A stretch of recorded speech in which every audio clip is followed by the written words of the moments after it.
நீங்கள் பேசுவதற்கு முன்னரே உலகம் உங்களை மதிப்பிடத் தொடங்கிவிடுகிறது. வெறும் 10 வினாடிகளில் உங்கள் எதிர்காலத்தை உங்கள் உடைகள் தீர்மானிக்கின்றன என்றால் நம்புவீர்களா?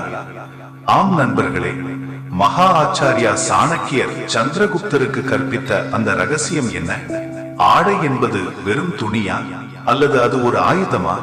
வாருங்கள் பார்ப்போம். அதற்கு முன் சேனலை சப்ஸ்கிரைப் செய்யாதவர்கள் சப்ஸ்கிரைப் செய்து கொள்ளுங்கள்.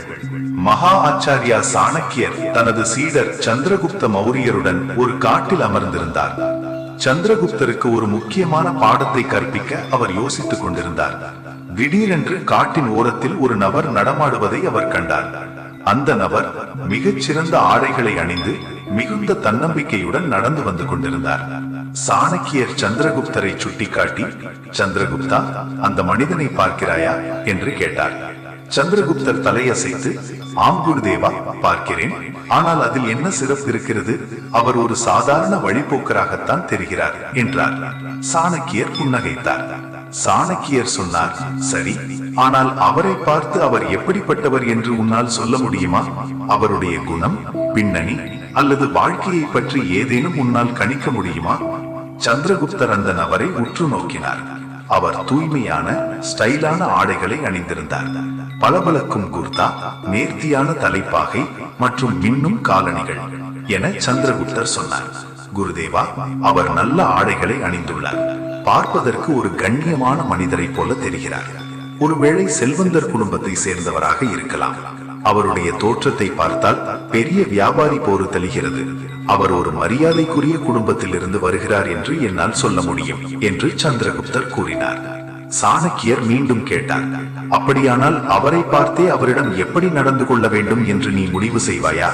அவருடைய குணத்தை பற்றி நீ என்ன நினைக்கிறாய்? சந்திரகுப்தர் தன்னம்பிக்கையுடன் பதிலளித்தார். குருதேவா, அவரை பார்க்கும் போது அவர் கண்ணியமானவர் மற்றும் செல்வந்தர் என்று தோன்றுகிறது. எனவே நான் அவரிடம் மிகுந்த மரியாதையுடன் நடந்து கொள்வேன்.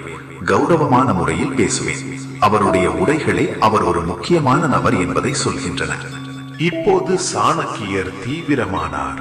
அவர் சொன்னார், சரி சந்திரகுப்தா, ஆனால் நான் உனக்கு ஒன்றை சொல்கிறேன். உண்மையில் அவர் எந்த பணக்கார குடும்பத்திலிருந்தும் வரவில்லை. அவர் பெரிய வியாபாரியும் அல்ல. அவர் ஒரு சாதாரண விவசாயியின் மகன். ஒரு திருமண விழாவிற்கு செல்வதற்காக நல்ல ஆடைகளை அணிந்து வந்துள்ளார். அந்த ஆடைகள் கூட வாடகைக்கு வாங்கியவை. ஆனால் அவர் அவற்றை மிக நேர்த்தியாக அணிந்துள்ளார். சந்திரகுப்தா, ஆடைகள் என்பது வெறும் உடலை மறைக்கும் துணி மட்டுமல்ல. அவை ஒரு நபரின் பிம்பத்தை உருவாக்குகின்றன. உலகத்தின் பார்வையில் அவருக்கான இடத்தை அவை தீர்மானிக்கின்றன. சாணக்கியர் தொடர்ந்தார், சந்திரகுப்தா, ஒரு மன்னன் கூட கிழிந்த அழுக்கான உடைகளை அணிந்து மாறுவேடத்தில் வீதிகளில் சுற்றினால் மக்கள் அவருக்கு மரியாதை தரமாட்டார்கள்.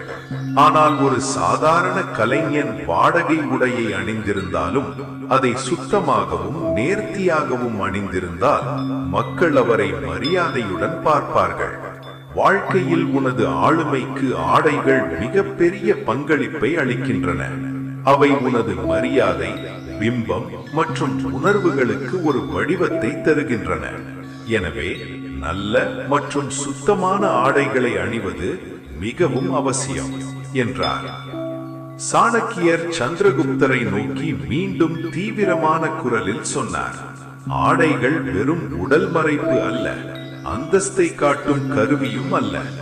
ஆடைகள் ஒரு மனிதனின் வாழ்க்கை பாதையை தீர்மானிக்கின்றன. ஒரு குருவின் உடைகள் எளிமையாகவும் ஞானத்தின் அடையாளமாகவும் இருக்கும். ஒரு மன்னனின் உடைகள் அதிகாரத்தின் அடையாளமாக இருக்கும். ஒரு வீரனின் உடை ஒழுக்கத்தையும் வீரத்தையும் காட்டும். அதாவது வாழ்க்கையின் ஒவ்வொரு பாத்திரத்திற்கும் ஆடைகள் ஒரு அடையாளத்தை தருகின்றன. சாதாரண வாழ்க்கையில் ஒரு மனிதன் எப்படிப்பட்ட ஆடை அணிகிறானோ மக்கள் அவரிடம் அப்படியே நடந்து கொள்கிறார்கள்.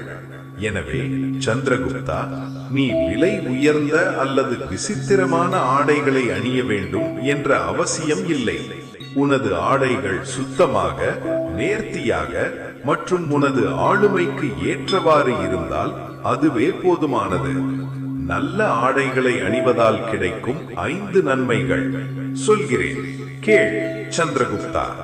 முதலாவதாக சுயமரியாதை மற்றும் ஒழுக்கம். ஒருவர் அழுக்கான கிழிந்த உடைகளை அணிந்து ஒரு சபைக்கு சென்றார். அவருக்குள் எவ்வளவு தன்னம்பிக்கை இருக்கும்! அவர் தனது ஆடைகளை மறைக்கவே முயற்சி செய்வார். அவருடைய சுயமரியாதை அங்கே சிதைந்துவிடும். ஆனால் நேர்த்தியான ஆடை அணிந்தவர் நெஞ்சை நிமிர்த்து கண்களில் உறுதியுடன் பேசுவார். உடைகள் அவருக்குள் ஆற்றலையும் நிரப்புகின்றன. ஆகையால் அவன் ஒரு சிறந்த ஆற்றல் படைத்தவனாக திகழ்கிறான். இரண்டாவதாக சொல்கிறேன், அதையும் கேள். அதுதான் சுய மதிப்பு. நல்ல ஆடைகளை அணிவது வெறும் ஆடம்பரம் அல்ல, அது உனக்கு நீயே கொடுத்து கொள்ளும் முதல் மரியாதை. நீ உன்னை மதித்தால்தான் உலகம் உன்னை மதிக்கும். சுத்தமான ஆடை, பளபளக்கும் காலணிகள், சீவப்பட்ட தலைமுடி, இவை உனது மூளைக்கு ஒரு செய்தியை அனுப்புகின்றன. இன்று நான் தயாராக இருக்கிறேன், நான் மிக வலிமையானவன், உறுதியானவன் என்று தன்னைத்தானே உறுதிப்படுத்திக் கொள்கிறான். மூன்றாவதாக கூறுகிறேன் கேள். அதாவது முதல் அபிப்பிராயம். உலகத்தின் மிகப்பெரிய விதி என்னவென்றால், மக்கள் உனது பேச்சை கேட்பதற்கு முன்னால் உன்னை பார்க்கிறார்கள். வெறும் 7 முதல் 10 வினாடிகளில் நீ நம்பகமானவனா பொறுப்பானவனா என்று உனது தோற்றத்தை வைத்து முடிவு செய்து விடுவார்கள். நீ ஒரு முக்கியமான காரியத்திற்காக செல்லும் போது உனது தோற்றம், இவன் தன்னைத்தானே ஒழுங்காக பராமரிக்க தெரிந்தவன், எனவே இவன் பொறுப்பானவன் என்ற எண்ணத்தை எதிராளியிடம் உருவாக்கி தனக்கான அடையாளத்தை உருவாக்குகிறான். நான்காவதாக நான் கூறப்போவது மனத்தெளிவு மற்றும் சமநிலை. நேர்த்தியான தோற்றம் உனது மனதை அமைதியாகவும் ஒழுங்காகவும் வைத்திருக்கும். கலைந்து கிடக்கும் உடைகள் சிதறிய மனதை குறிக்கும். ஆனால் திட்டமிட்டு ஆடைகளை தேர்வு செய்து அணியும் போது உனது முடிவெடுக்கும் திறன் அதிகரிக்கிறது. ஒரு போர்ப்படை வீரன் தனது கவசத்தை தினமும் மெருகேற்றுவது போல ஒரு சிறந்த மனிதன் தனது தோற்றத்தில் ஒழுக்கத்தை கடைபிடிக்கிறான் என்று உனது ஒழுக்க மேம்பாட்டை உறுதியளிக்கிறது. கடைசியாக நேர்மறை ஆற்றல் மற்றும் வாய்ப்புகள். நீ உன்னை மதித்து தயாராகும் போது உனது ஆற்றல் ஒரு காந்தத்தை போல மாறும். மக்கள் உன்னிடம் ஈர்க்கப்படுவார்கள். இவன் ஏதோ சாதிக்க பிறந்தவன் என்ற எண்ணம் மற்றவர்களுக்கு தோன்றும். இதன் மூலம் புதிய வேலை வாய்ப்புகள், நல்ல நண்பர்கள் மற்றும் சிறந்த உறவுகள் உன்னை தேடி வரும். சந்திரகுப்தா, இந்த 5 நன்மைகளும் ஒன்றோடு ஒன்று இணைந்தவை. சுயமரியாதையிலிருந்து தன்னம்பிக்கை வருகிறது, தன்னம்பிக்கையிலிருந்து முதல் அபிப்பிராயம் உருவாகிறது, அதிலிருந்து மன தெளிவு பிறக்கிறது, இறுதியாக அது நல் வாய்ப்புகளை ஈர்க்கிறது. தினமும் சுத்தமாகவும் நேர்த்தியாகவும் தயாராகும் ஒரு சிறு பழக்கம் உனது முழு வாழ்க்கையையும் மாற்றும். சந்திரகுப்தா, விலை உயர்ந்த ஆடை தேவையில்லை, ஆனால் உனது ஆளுமைக்கு ஏற்ற சுத்தமான ஆடை அவசியம். அதுவே உன்னை வெற்றியாளனாக மாற்றும். இந்த வீடியோ உங்கள் வாழ்க்கையை மாற்றும் என்று தோன்றுகிறதா? அப்படியானால் உங்கள் எண்ணங்களை கமெண்டில் சொல்லுங்கள்.